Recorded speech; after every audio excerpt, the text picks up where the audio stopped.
नमस्कार, स्वागत है आप सभी का। न्यूज इंडिया देख रहे हैं आप और मैं हूं आपके साथ कृतिका। बुलेटिन की शुरुआत करते हैं लखनऊ की खबर के साथ, जहां बसपा सुप्रीमो मायावती ने इस दौरान चुनावों के दौरान हुई हार की समीक्षा की है। मायावती ने बसपा की सभी कार्यकारिणी भंग की है। प्रदेश अध्यक्ष, विधानसभा अध्यक्ष, जिलाध्यक्ष छोड़ सभी कार्यकारिणियों को भंग कर दिया गया है। बसपा सुप्रीमो मायावती ने 3 मुख्य कोऑर्डिनेटर भी नियुक्त किए हैं। मेरठ से मुनकाद अली, बुलंदशहर से राजकुमार गौतम को कोऑर्डिनेटर बनाया गया। इसके अलावा वहीं आजमगढ़ से विजय कुमार मुख्य कोऑर्डिनेटर बनाए गए हैं। तो विधानसभा चुनावों में हुई हार की समीक्षा के लिए मायावती ने ये बड़ा कदम उठाया है और 3 कोऑर्डिनेटर को नियुक्त किया है। आजमगढ़ से विजय कुमार को मुख्य कोऑर्डिनेटर के रूप में नियुक्त किया गया है। तो बड़ी जानकारी आपको दे रहे हैं, बसपा सुप्रीमो की तरफ से अब हार की समीक्षा की जा रही है। साथ ही 2024 के लिए भी अपनी कमर कसती हुई मायावती नजर आ रही है। मायावती ने बसपा की सभी कार्यकारिणी को भंग कर दिया है। प्रदेश अध्यक्ष, विधानसभा अध्यक्ष, जिलाध्यक्ष छोड़ सभी कार्यकारिणी भंग की गई है। बसपा सुप्रीमो मायावती ने 3 मुख्य कोऑर्डिनेटर भी नियुक्त किए हैं।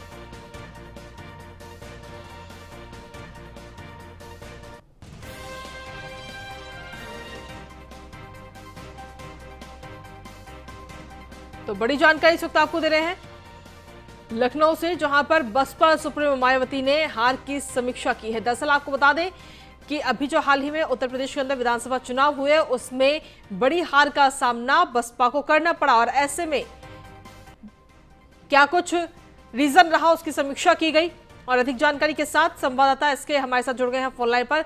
एसके, अगर देखा जाए तो जो हार विधानसभा चुनावों में बसपा को मिली, उस हार की समीक्षा और साथ ही 2024 के लोकसभा चुनावों के लिए तैयारी करती हुई बसपा नजर आ रही है। बिल्कुल निश्चित तौर पर, क्योंकि हम देखें तो 2007 का वो वक्त था जब बीएसपी को 30.43% मत हासिल हुए थे और बीएसपी ने 403 में से 206 सीटें जीती थी। लेकिन 2012 के बाद, चाहे 2012 रहा हो, 2014 का लोकसभा रहा हो, 2017 का विधानसभा रहा हो, फिर 2019 का लोकसभा या फिर अब 2022 का विधानसभा, निश्चित है कि समाजवादी पार्टी बढ़ी है और बीएसपी लगातार घटती चली गई हो। यही एक बड़ी वजह है कि उत्तर प्रदेश में माना जाता था कि बीएसपी की किसी से लड़ाई है तो वो समाजवादी पार्टी है, लेकिन धीरे धीरे वो चीजें बदलती चली गई। बीएसपी केवल 1 सीट पर आकर सिमट गई।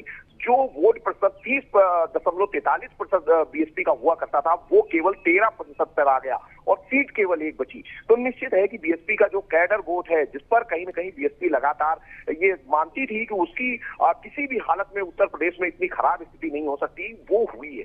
तो आगे आने वाले चुनावों को लेकर बीएसपी सुप्रीमो मायावती ने आज समीक्षा बैठक करी, हार के कारणों को जानने की कोशिश की, अपने पदाधिकारियों से फीडबैक लिया। वो प्रत्याशी भी बुलाए गए थे जो इस 403 विधानसभा में बीएसपी का प्रतिनिधित्व कर रहे थे। तो कहीं न कहीं उसके बाद बड़े पैमाने पर बीएसपी ने अपने संगठन में भी बदलाव किया। हालांकि अगर हम राष्ट्रीय कोऑर्डिनेटर की बात करें तो उसमें अपने भतीजे आकाश आनंद को बीएसपी सुप्रीमो की तरफ से जिम्मेदारी दी गई है कि वो आगे देखें, चीजों को देखें। अगर हम लोकसभा नेता की बात करें तो पहले ही बीएसपी ने उसको बदल दिया था और बाकी के जो प्रभारी थे, जिसमें जिला अध्यक्ष और प्रदेश अध्यक्ष और विधानसभा अध्यक्षों को छोड़कर जितने भी सेक्टर और मंडल प्रभारी थे, उन सभी को हटा दिया गया है। बीएसपी सुप्रीमो ने कार्रवाई करते हुए उनको भंग कर दिया है जी। तो कहीं न कहीं एक साफ संदेश देने की कोशिश बीएसपी ने की है कि अपने कैडर को मजबूत करना है और ऐसे लोगों को साथ में जोड़ना है जो 2024 में बीएसपी को बेहतर स्थिति में ला सके और एक अच्छी कंडीशन में बीएसपी उत्तर प्रदेश में सामने आ सकेगी जी। एसके, अगर देखा जाए तो 2007 में जब पूर्ण बहुमत से बसपा आई थी और सत्ता में आ गई थी, जिसके बाद में 2012 में प्रदर्शन खराब हुआ, 2014 में लोकसभा चुनाव के दौरान प्रदर्शन और बिगड़ गया, फिर 2017 में और बिगड़ता हुआ गया, 2019 में भी बिगड़ता हुआ नजर आया। तो अभी तक समीक्षा क्यों नहीं की गई, क्योंकि लगातार खराब प्रदर्शन बसपा की तरफ से नजर आ रहा है। बिल्कुल निश्चित है, क्योंकि बीएसपी की कोशिश ये जरूर है कि अपनी स्थिति को ठीक किया जाए। और हमने एक चीज और भी देखी है कि बीएसपी के जो कद्दावर नेता थे, चाहे वो नसीमुद्दीन सिद्दीकी रहे हों, स्वामी प्रसाद मौर्य रहे हों, रामचंद्र राठौर रहे हों, लालजी वर्मा रहे हों, सभी ने एक एक करके बीएसपी का साथ छोड़ा। तो निश्चित है कि अब बीएसपी की कोशिश यही होगी कि ऐसे लोगों को संगठन में मौका दिया जाए जो संगठन को मजबूत कर सके और खास तौर पर जो कैडर वोट बीएसपी का है उसको पार्टी से जोड़े रखें। तो उस पर बीएसपी लगातार काम कर रही है और कोशिश कर रही है कि आगे आने वाले चुनाव में इतनी खराब स्थिति बीएसपी की ना हो उसको लेकर सभी आवश्यक कदम उठाए जाए। और सबसे बड़ी बात है, जो अपना वोट बैंक है उसको एक संदेश दिया जाए कि हम पूरी मजबूती के साथ आगे आने वाले चुनावों के लिए तैयारी कर रहे हैं, हम खड़े हैं और आपके जो भी अपेक्षाएं आकांक्षाएं हैं उनको हम पूरा करेंगे। जी चलिए, बहुत बहुत शुक्रिया तमाम जानकारी देने के लिए इसके। और वही खबर में आगे बढ़ेंगे, बात करेंगे अगली बड़ी खबर की लखनऊ से, जहां पर नए मंत्रियों को मिले हैं निजी सचिव और अपर निजी सचिव। सचिवालय प्रशासन ने मंत्रियों के निजी सचिव तैनात किए गए हैं। पहली बार मंत्रियों के स्टाफ में कई महिला निजी सचिव भी तैनात की गई हैं। तो बड़ी जानकारी आपको दे रहे हैं इस वक्त। सचिवालय प्रशासन ने मंत्रियों के निजी सचिव तैनात कर दिए गए हैं और पहली बार मंत्रियों के स्टाफ में कई महिला निजी सचिव भी हैं। तो जो मंत्री बनाए गए उनको अब निजी सचिव और अपर निजी सचिव दिए गए हैं, जो अब पूरे आने वाले 5 साल उनका साथ देंगे, उनके कामकाज को लेकर उनका कामकाज देखते हुए नजर आएंगे। और इस बार खास बात यह है कि इस बार मंत्रियों के स्टाफ में कई महिला निजी सचिव भी रखी गई हैं। तो बड़ी जानकारी आपको दे रहे हैं लखनऊ से। नए मंत्रियों को निजी सचिव और अपर निजी सचिव नियुक्त किया गया है। सचिवालय प्रशासन ने मंत्रियों के निजी सचिव तैनात किए हैं और पहली बार मंत्रियों के स्टाफ में कई महिला निजी सचिव भी हैं।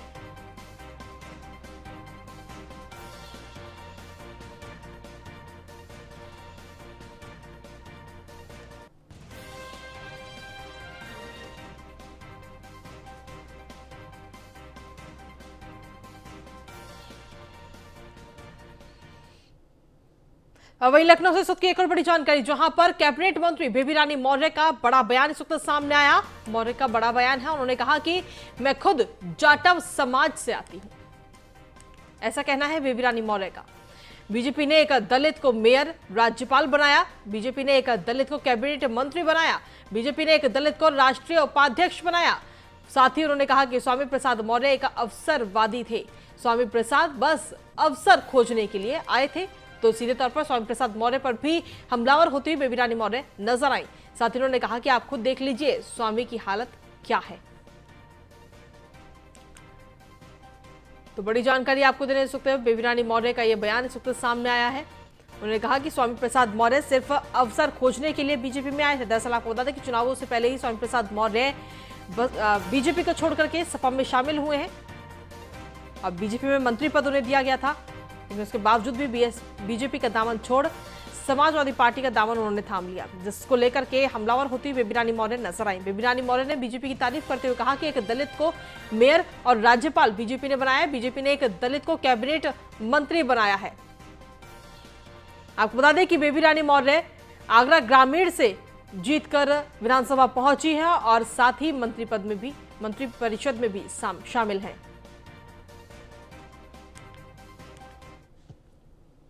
और चलिए खबरों में आगे बढ़ते हैं। गोरखपुर से क्षेत्रीय उड़ान योजना के तहत आज वाराणसी और कानपुर के लिए सेवा शुरू हो चुकी है। स्पाइस जेट की इसकी जिम्मेदारी दी गई है। एयरपोर्ट अथॉरिटी ने 27 मार्च से 29 अक्टूबर तक अपना समर शेड्यूल भी जारी कर दिया है। मुख्यमंत्री योगी आदित्यनाथ ने उड़ान योजना के तहत इंटरस्टेट फ्लाइट गोरखपुर से वाराणसी का शुभारंभ किया। गोरखपुर से अभी दिल्ली के लिए 5, मुंबई के लिए 2, कोलकाता, हैदराबाद, लखनऊ और प्रयागराज के लिए रोजाना एक उड़ान चल रही है। जब उत्तर प्रदेश के कई शहर देश के विभिन्न गंतव्यों के साथ जुड़ते हुए दिखाई दे रहे हैं और उसमें भी 2 महत्वपूर्ण शहरों का आपस में जुड़ाव, बाबा गोरखनाथ की धरती का बाबा विश्वनाथ की धरती से वायु मार्ग से पहली बार जुड़ा हो रहा है। मैं इसके लिए केंद्रीय नागर विमानन मंत्री माननीय श्री ज्योतिरादित्य सिंधिया जी को हृदय से धन्यवाद देता हूं। हम सब जानते हैं कि काशी दुनिया की सबसे प्राचीनतम नगरी है। बाबा विश्वनाथ के पावन धाम को आदरणीय प्रधानमंत्री जी के नेतृत्व में आज जिस प्रकार का भव्य और दिव्य स्वरूप दिया गया है, कौन ऐसा भारतीय होगा जो काशी आने के लिए अपने आप को न तैयार कर रहा हो। लेकिन आज के समय में बेहतरीन कनेक्टिविटी न केवल समय की बचत करता है, बल्कि ढेर सारी उन संभावनाओं को जो हमें रोजगार के साथ और उस क्षेत्र के समग्र विकास के साथ भी जोड़ता है। आज उत्तर प्रदेश के 9 एयरपोर्ट पूरी तरह क्रियाशील हो चुके हैं। यह सब संभव हो पाया है आदरणीय प्रधानमंत्री जी के मार्गदर्शन और नेतृत्व के कारण। आज से 5 वर्ष पहले उत्तर प्रदेश के जो 4 एयरपोर्ट क्रियाशील थे, उनमें से मात्र देश के 25 गंतव्यों तक की ही यात्रा संभव हो पाती थी।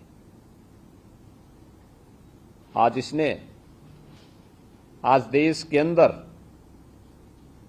वायु क्षेत्र में जिस तेजी के साथ विकास हुआ है, उत्तर प्रदेश आज उसका एक बेहतरीन उदाहरण प्रस्तुत कर रहा है। हम वर्तमान में प्रदेश में 75 गंतव्यों तक उत्तर प्रदेश से प्रदेश के और देश के विभिन्न शहरों की यात्रा कर सकते हैं। बाबा विश्वनाथ का धाम आज बाबा गोरखनाथ के धाम से वायु मार्ग से जुड़ रहा है, और साथ ही साथ ये मेरे लिए अत्यंत प्रसन्नता का विषय है कि गोरखपुर से कानपुर, वाराणसी से मुंबई, कानपुर से पटना, कुशीनगर से कोलकाता समेत 6 अन्य फ्लाइट उत्तर प्रदेश के अलग अलग शहरों से प्रदेश और देश के विभिन्न गंतव्यों को जोड़ने के लिए आज प्रारंभ हो रही।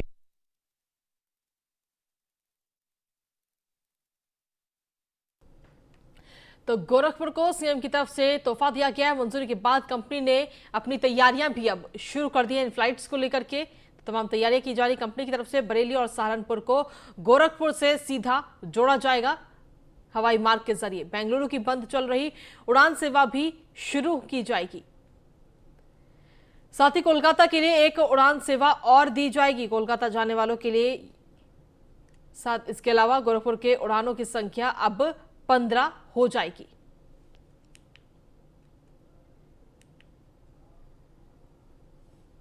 मशहूर कॉमेडियन राजू श्रीवास्तव भी आजकल अपनी बातों में बुलडोजर का जिक्र करने लगे हैं। वो कहते हैं कि वो धंधेबाज आदमी है, उन्होंने भी 4-5 बुलडोजर किराए पर लिए हैं जिससे काम पर लगा सके। राजू श्रीवास्तव बिजनौर के नजीबाबाद में एक शादी समारोह में हिस्सा लेने के लिए आए हुए थे, जहां पर बुलडोजर का जिक्र करते हुए राजू श्रीवास्तव नजर आए।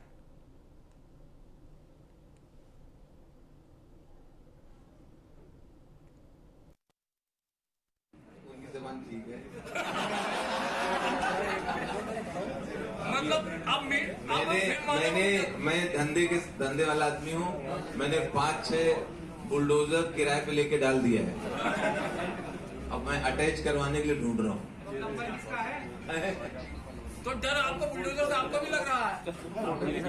मैं भी कुछ सीधा गलत मेरी भी कुछ नाजायज जमीनें वगैरह हैं।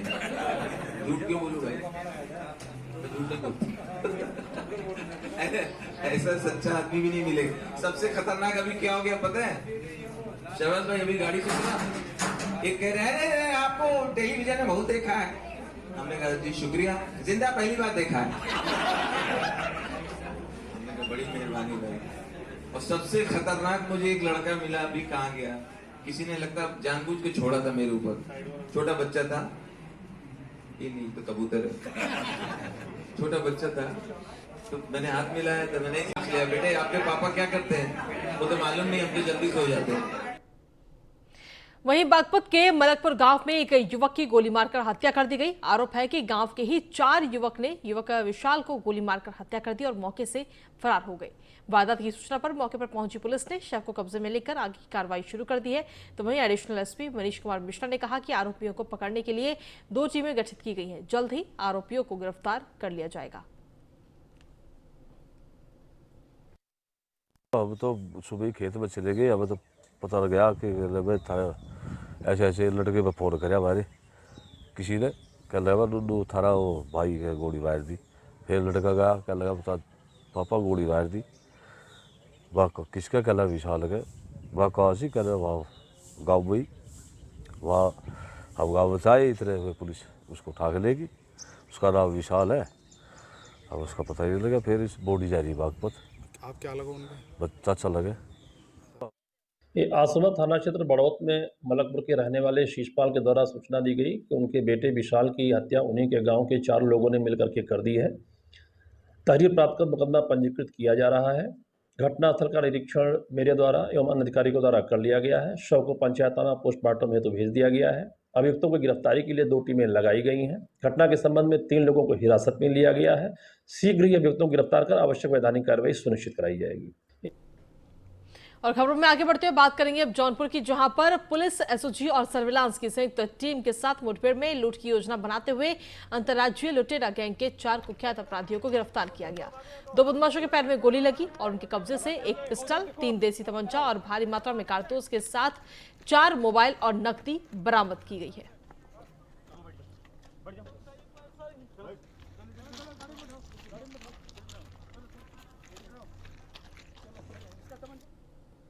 वहीं बरेली में इंसानियत को शर्मसार करने वाला एक मामला सामने आया है। एक गांव में घर के बाहर खेल रही 1.5 साल की बच्ची के साथ गांव के ही 60 साल के बुजुर्ग ने दुष्कर्म किया। बच्ची की चीख पुकार सुनकर वहां से गुजर रहे पिता ने लोगों की मदद से दरवाजा तोड़कर बच्ची को बचाया। बाद में उसे अस्पताल में भर्ती कराया गया। बच्ची की हालत गंभीर बनी हुई है। तो वहीं आरोपी को पुलिस ने गिरफ्तार कर लिया है। एसएसपी रोहित सिंह सजवाड़ का कहना है कि आरोपी को गिरफ्तार कर लिया गया है और उसे कड़ी सजा दिलाई जाएगी। गिरफ्तार थाना शाही के अंतर्गत पुलिस को 112 नंबर पर सूचना प्राप्त हुई थी कि एक गांव में एक 60 वर्षीय पड़ोसी है, उसके द्वारा एक 1.5-2 वर्षीय बालिका है, उसके साथ दुष्कर्म किया गया है। पुलिस के द्वारा मौके पर पहुंचकर जो पीड़िता है उसको मेडिकल उपचार के लिए भेज दिया गया और जो बालिका है उसका जो मेडिकल परीक्षण है वो अभी कराया जा रहा है। साथ ही साथ जो अभियुक्त है उसको पुलिस के द्वारा टीम बनाकर गिरफ्तार कर लिया गया है और उसको गिरफ्तार कर लिया गया है और साथ ही साथ इसमें मुकदमा उचित धाराओं में पंजीकृत किया जा रहा है और जो अभियुक्त है उसको कठोर से कठोर दंड दिलाने के लिए जो पुलिस है वो प्रभावी पैरवी करेगी इसमें और इसमें जो भी अतिरिक्त जो कार्रवाई इसके ऊपर हो सकती है वो पुलिस के द्वारा की जाए। वहीं लखनऊ के अलीगंज नवीन गल्ला मंडी में भीषण आग लगी जिससे लाखों रुपए का सामान जलकर खाक हो गया। आग चावल दाल के आड़त में लगी जिसकी सूचना फायर ब्रिगेड को भी दी गई। मौके पर पहुंची फायर ब्रिगेड की टीम ने कड़ी मशक्कत के बाद इस आग पर काबू पाया है। बहुत भयंकर आग लगी है।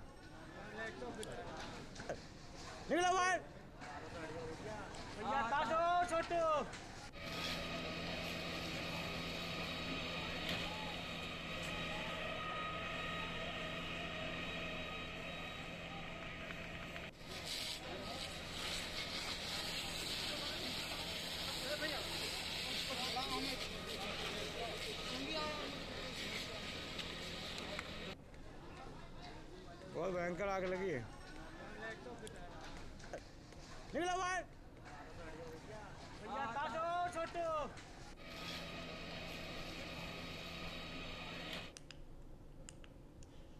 वहीं महोबा के जिला उप कारागार में 2 बंदियों ने जमकर हंगामा किया है और जमकर मारपीट भी हुई है जिसमें दोनों बंदी जख्मी हो गए। मामला किशोर बैरक का है जहां आईपीएल मैच देखने को लेकर बंदी जयचंद्र और दीपक में विवाद हुआ। विवाद बढ़ने पर दोनों में मारपीट हो गई।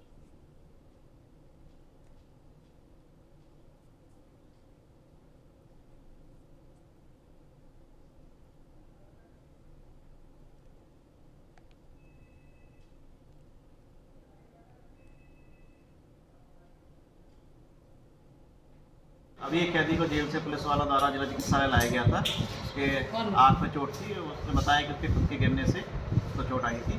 यहाँ जिला चिकित्सालय में उसका इलाज किया गया। अभी हालत अभी एक कैदी को जेल से पुलिस वालों द्वारा जिला चिकित्सालय लाया गया था। उसके आँख में चोट थी, उसने बताया कि उसके खुद के गिरने से उसको चोट आई थी।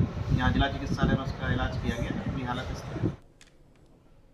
वहीं ग्रेटर नोएडा में पुलिस और बदमाशों के बीच मुठभेड़ देखने को मिली, जहां पर 45,000 रुपए के इनामी बदमाश को मुठभेड़ के दौरान पुलिस ने गिरफ्तार किया है। हालांकि बदमाश का दूसरा साथी पुलिस को चकमा देकर फरार हो गया, तो वहीं गोली लगने से घायल बदमाश को पुलिस ने इलाज के लिए जिला अस्पताल में भर्ती कराया है। वहीं घायल बदमाश के पास से एक तमंचा, जिंदा कारतूस, बाइक और 20,000 की नकदी बरामद हुई है।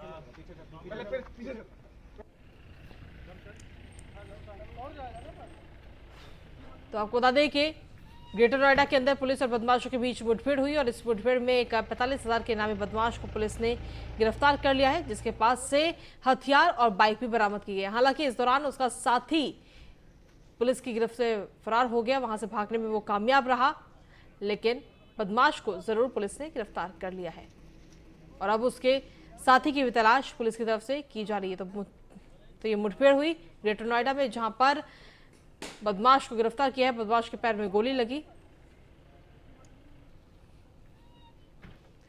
और नोएडा से ब्यूरो चीफ निशांत शर्मा इस वक्त जुड़ गए हैं फोनलाइन पर। निशांत, क्या कुछ ताजा जानकारी आपके पास? ये मुठभेड़ हुई और इस मुठभेड़ में एक 45,000 के इनामी बदमाश को गिरफ्तार किया गया है पुलिस की तरफ से। कीर्तिका, देखिए जिस तरीके से देखा जा रहा है 45,000 के इनामी जो तुलसी नाम बदमाश का बताया जा रहा है, ग्रेटर नोएडा बीटा 2 पुलिस की मुठभेड़ होती है। मुठभेड़ के दौरान दोनों पैरों में बदमाश की गोली लगी है और घायल हो गया है और जिसको देखा गया है कि इसका एक साथी फरार हो गया है। इस पर लगभग देखा गया नोएडा, दिल्ली, एनसीआर और राजस्थान, उत्तराखंड, हरिद्वार तमाम ऐसे इलाके हैं। कई स्टेटों में इस पर मुकदमे दर्ज हैं। 50 से अधिक विभिन्न मुकदमे हैं, 4 दर्जन मुकदमे दर्ज हैं। और देखा गया था कि लूटपाट की घटना लगातार वारदातों को अंजाम दिया करता था। वहीं पुलिस को इसकी सूचना मिली थी। पुलिस ने इसका रुकने का इशारा दिया तो पुलिस पर ही इसने फायर कर दी, जिसको देखते हुए दोनों पैरों में गोली लगी है। आपराधिक इतिहास जो है 50 मुकदमे हैं। जिला अस्पताल में इसे भर्ती कराया गया। दूसरे साथी को भी कॉम्बिंग की जा रही है, उसे देखा जा रहा है, तलाश की जा रही है। जल्दी उसकी भी गिरफ्तारी की जाएगी। ये साफ हो चुका है कि लगातार जो पुलिस है एनकाउंटर लगातार कर रही है, क्योंकि अपराधी जो है वो कहीं ना कहीं पुलिस के हत्थे पर लगातार चल रहे हैं और मुठभेड़ के दौरान इसको भी गिरफ्तार किया गया है। जी निशांत, अगर देखा जाए तो जब योगी सरकार एक बार फिर से सत्ता में आ गई है तो एनकाउंटर कहीं ना कहीं एक बार फिर से बढ़ते हुए नजर आ रहे हैं और पुलिस पूरी तरीके से सचेत नजर आ रही है और खासतौर पर नोएडा के अंदर भी। देखिए बिल्कुल साफ हो चुका है। उत्तर प्रदेश के अंदर जब कमिश्नरेट बना और इसके बाद सरकार बनने के बाद में ताबड़तोड़ एनकाउंटर हो रहे हैं और नोएडा पुलिस जो है बिल्कुल अलर्ट है। नोएडा कमिश्नरेट में लगातार ताबड़तोड़ अपराधियों को बिल्कुल पूरी तरह से बख्शा नहीं जा रहा है। अगर जो अपराध कर रहा है तो कहीं ना कहीं पुलिस के चुंगल से नहीं बच पा रहा है। वहीं पुलिस लगातार मुठभेड़ कर रही है। मुठभेड़ के दौरान काफी सारी सरकार बनने के बाद कई मुठभेड़ हो चुकी हैं। बदमाशों को सलाखों के पीछे भेजा गया है और साफ यही मैसेज है, अपराध करोगे तो पुलिस के चुंगल से, नोएडा पुलिस के चुंगल से नहीं बच पाओगे। जी चलिए, बहुत बहुत शुक्रिया तमाम जानकारी देने के लिए निशांत। और खबरों में आगे बढ़ते हुए बात करेंगे भापुड़ की, जहां पर पुलिस का ऑपरेशन लंगड़ा लगातार जारी है। कोतवाली, गढ़मुक्तेश्वर और एसओजी के बाइक सवार बदमाशों से मुठभेड़ हुई और पुलिस की गोली से चांद नामक बदमाश घायल हो गया, तो वहीं दूसरा बदमाश फरार हो गया। घायल बदमाश 25,000 का इनामी है। चोरी की बाइक, तमंचा, कारतूस और बरामद किया गया उसके पास से। मामला कोतवाली गढ़मुक्तेश्वर के गांव दोतई नहर का बताया जा रहा है।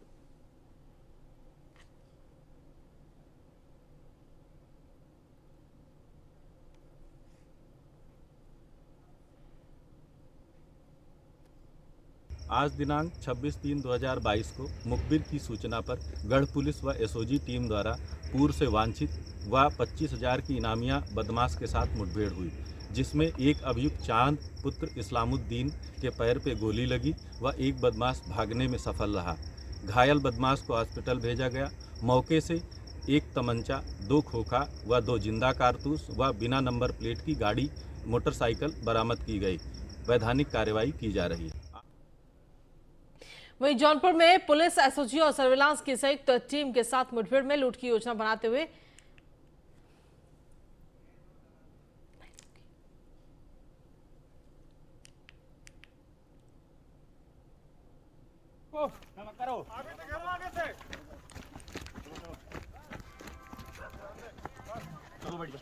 बढ़ जाओ।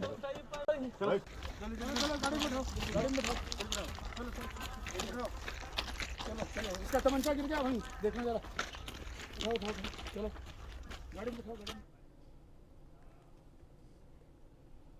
और खबरों का सिलसिला न्यूज़ ऑन इंडिया पर यूं ही लगातार जारी है। फिलहाल मेरे साथ इस बुलेटिन में इतना ही। नमस्कार।